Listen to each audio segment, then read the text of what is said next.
Os três critérios de avaliação financeira de projetos estudados na aula passada são os mais conhecidos e usados dentre os critérios disponíveis para avaliar a rentabilidade de um projeto. Como vimos, o valor presente líquido, a razão benefício-custo e a taxa interna de retorno medem essa rentabilidade estudando a forma como a taxa de juros usada para descontar os valores do fluxo de caixa do projeto afetam o valor presente total dos custos e o valor presente total das receitas. Essa estratégia de análise permite determinar se os custos investidos no projeto são remunerados pelas receitas de acordo com taxas de retorno mínimas estipuladas pelo investidor. Assim sendo, usamos essa taxa mínima desejável de cálculo do valor presente líquido e da razão benefício-custo e verificamos se o resultado é positivo para a VPL e igual a 1 para a razão benefício-custo. Nos casos em que isso acontece e o valor presente das receitas é maior que o valor presente dos custos, encontramos prova de que os investimentos realizados no projeto cresceram a uma taxa maior do que a taxa de desconto usada, e assim concluindo que os investimentos cresceram à taxa desejada e ainda existiu um saldo líquido positivo. Se quisermos saber qual a taxa exata de crescimento dos investimentos, ou seja, a que taxa de crescimento as entradas no fluxo de caixa ou os custos se transformaram em saídas do fluxo de caixa ou receitas, basta calcular a taxa interna de retorno, também conhecida como TIR. Por isso, a TIR é definida como a taxa que iguala o valor presente das receitas ao valor presente dos custos, ou seja, é a taxa que faz o VPL ser igual a 0 ou a razão benefício-custo igual a 1.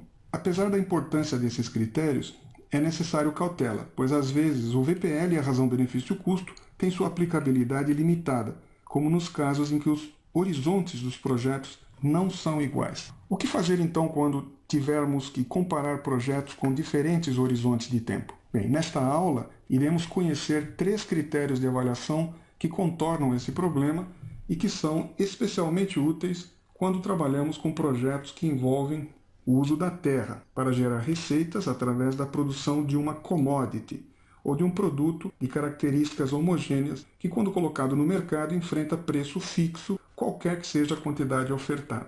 Usaremos 3 estratégias distintas para contornar as limitações apresentadas pelo VPL e pela razão benefício-custo ao lidar com a análise da rentabilidade de projetos que apresentam diferentes horizontes. Como primeira alternativa, consideraremos que os projetos, uma vez implantados, se perpetuarão, ou seja, uma vez implantados, imobilizarão a área ocupada para sempre, na forma de uma série infinita de repetições do mesmo projeto.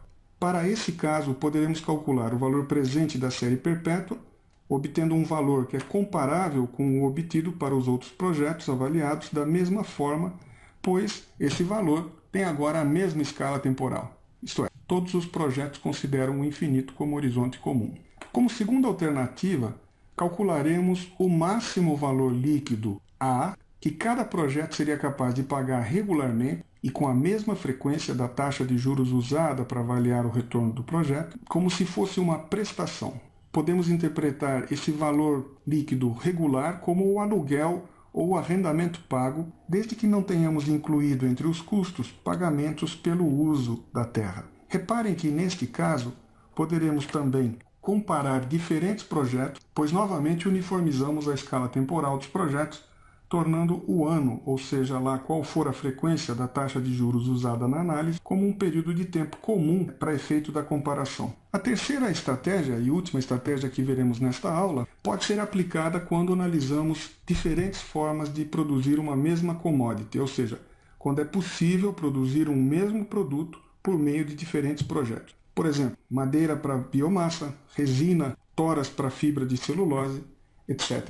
Ao critério gerado por essa primeira alternativa de análise, nos referiremos pela sua capacidade de estimar o valor máximo que poderia ser pago pela terra onde o projeto será desenvolvido, e para isso vamos também considerar que o fluxo de caixa do projeto não inclui nos custos nenhum tipo de aluguel, arrendamento ou pagamento pelo uso da terra. Iremos, portanto, chamar esse critério de valor esperado da terra. Na literatura especializada, a fórmula usada por esse critério é conhecida como a fórmula de Faustman, célebre florestal, que publicou em 1849 uma das primeiras referências usadas até hoje para determinar a rentabilidade de projetos florestais e para determinar a duração de ciclos florestais de produção economicamente ótimos. A fórmula do VET, valor esperado da terra, nada mais é do que uma forma de calcular o valor presente de uma série perpétua de pagamentos periódicos, se considerarmos como pagamento periódico o valor futuro líquido do projeto, ou seja,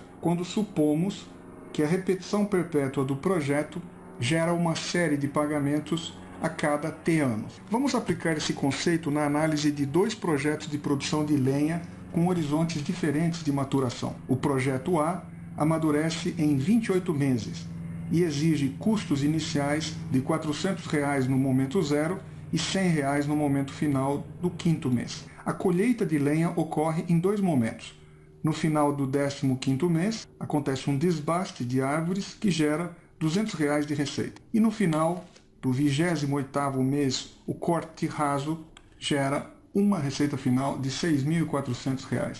O projeto B amadurece em 32 meses e exige os mesmos investimentos iniciais que o projeto A, mas permite um desbaste mais cedo, no 8º mês, para gerar uma primeira receita de R$ 1.200 e depois uma receita final de R$ 2.800 no corte raso do 32º mês. Para a análise desses projetos, usando o VET como critério de decisão, iremos considerar que a terra será usada perpetuamente, permitindo-se que o projeto se repita indefinidamente. No caso do projeto A, isso significa que a cada 28 meses receberíamos o valor futuro líquido do projeto A, que nada mais é do que gerar uma série periódica perpétua de VPLA vezes 1 mais I elevado a T, a cada T meses, onde T é igual a 28 meses. No caso do projeto B, teríamos uma série periódica perpétua de valor presente líquido do projeto B vezes 1 mais I elevado a T, a cada T meses também, onde T, neste caso, é de 32 meses. Quais seriam os valores presentes de cada série perpétua? A fórmula do VET nos dá esses valores presentes. E reparem que esses valores de VET agora podem ser usados para a escolha do melhor projeto, pois são comparáveis, enquanto que os VPLs não poderiam ser usados, pois não são comparáveis. A fórmula para a segunda alternativa, segunda estratégia de análise dos projetos, que procura o máximo valor líquido A que o projeto poderia pagar regularmente para alugar ou arrendar a área ocupada, pode ser definida com a ajuda da fórmula desenvolvida para o cálculo do valor presente de séries de pagamentos anuais finitas. Para que isso seja possível, vamos nos lembrar que somos capazes de calcular o VPL de cada projeto. Esse valor do VPL define, portanto, um valor presente, V0, que ao ser substituído na fórmula do valor presente de séries de pagamentos anuais finitas, nos ajuda a calcular o valor do pagamento anual que estamos procurando. Portanto, A fica igual a VPL vezes 1 mais I elevado a T vezes I no numerador, dividido por 1 mais I elevado a T menos 1 no denominador. Este critério recebe na literatura especializada o nome de VPL anualizado, ou pagamento anual equivalente, por razões que agora são evidentes.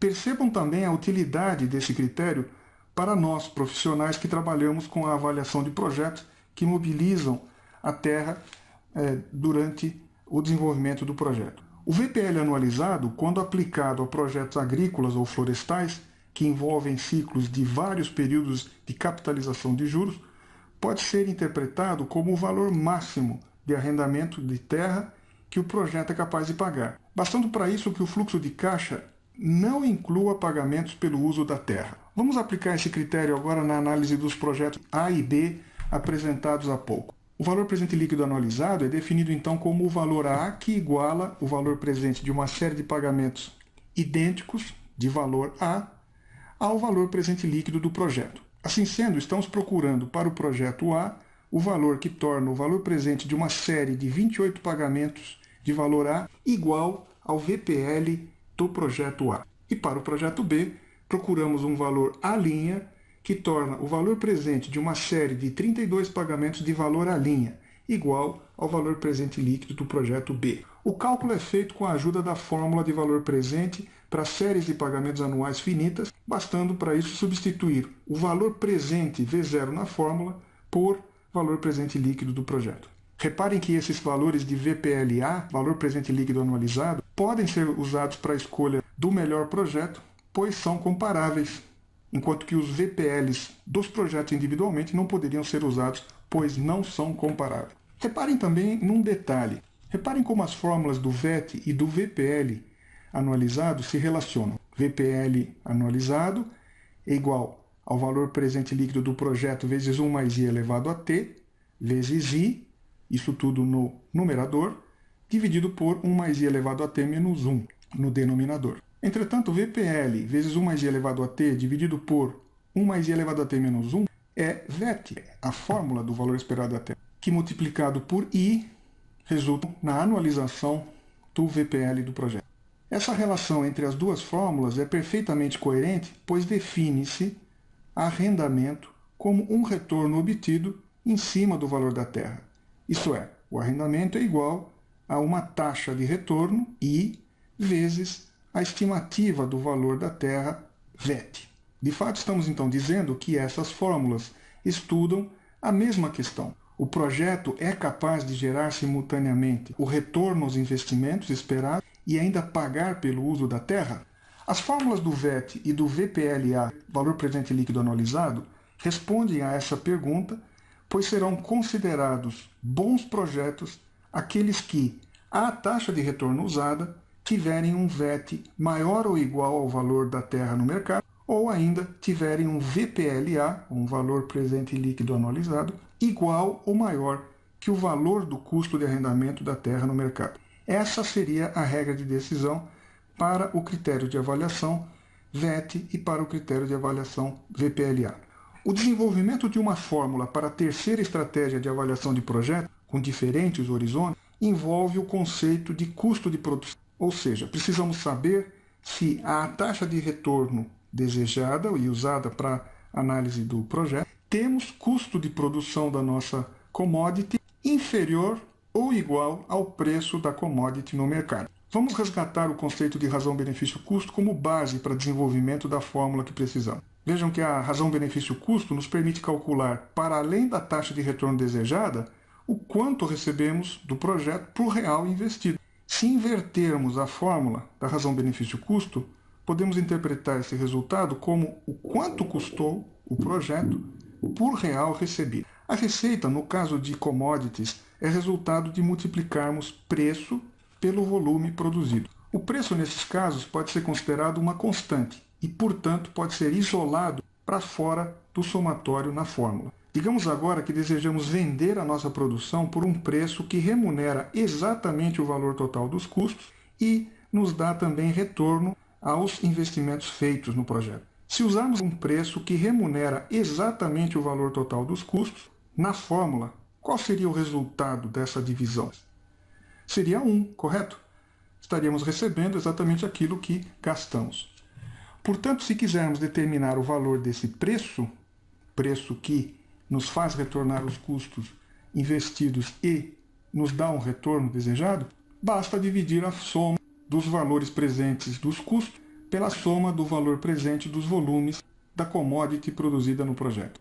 A esse resultado denominaremos custo financeiro de produção, CFP. Reparem que o CFP é o preço ou valor de venda da commodity que torna a taxa de retorno desejada igual à taxa interna de retorno do projeto, que faz o valor presente das receitas igual ao valor presente dos custos.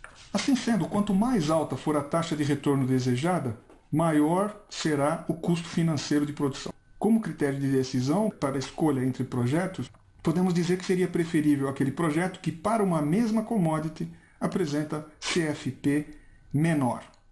Uma das principais utilidades desse critério fica evidente quando comparamos o valor do CFP, custo financeiro da produção, ao valor da commodity observado no mercado. Se o CFP calculado para o projeto for maior que o preço praticado no mercado, podemos concluir que os custos do projeto estão muito altos, ou que estamos exigindo uma taxa de retorno muito alta, ou ambos, tanto a taxa de retorno exigida é alta, como os custos estão altos. Se o CFP calculado para a commodity do projeto for menor que o preço de mercado, podemos concluir que os custos de produção são adequadamente remunerados e que a taxa interna de retorno do projeto é maior do que a taxa de retorno que usamos para calcular os retornos.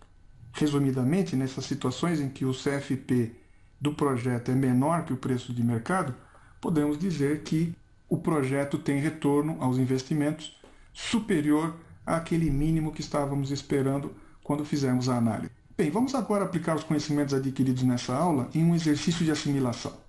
Bom trabalho a todos!